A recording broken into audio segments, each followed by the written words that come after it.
kesunyian malam yang mencekam, aku terdiam menatap kelam. Jejak langkahku kian tak berarah, terseret arus nafsu yang parah.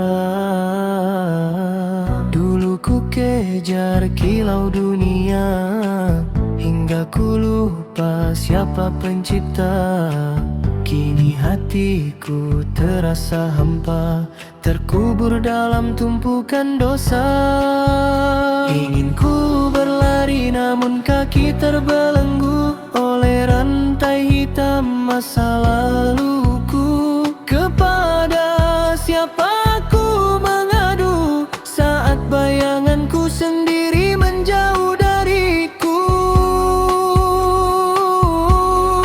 Ya Allah, tunjukkan jalanmu untuk aku yang lama tersesat dalam semu. Angkatlah aku dari lembah kelabu, dekap jiwaku yang rindu padamu. Ya Allah, berikan ampunanmu untuk aku yang berendam maksiat masa lalu. Basuhlah noda di sekujur tubuhku sebelum maut menjemput nyawaku.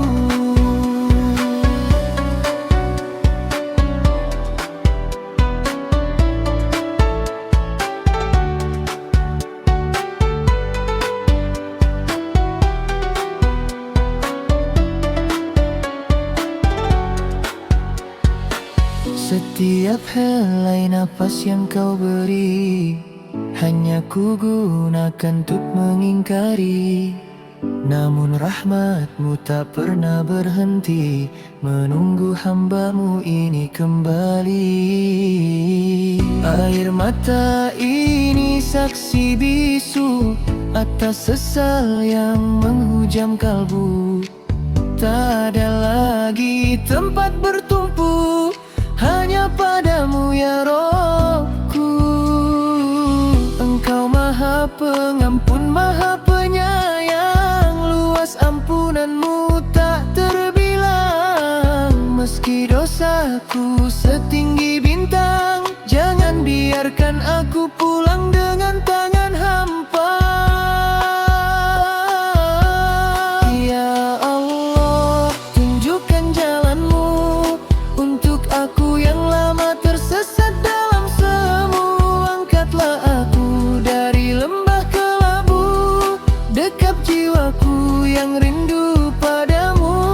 Ya Allah, berikan ampunanmu untuk aku yang berendam maksiat masa lalu. Basuhlah noda di sekujur tubuhku sebelum maut menjemput nyawaku.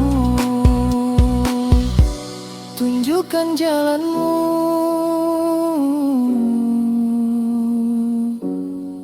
ampuni aku.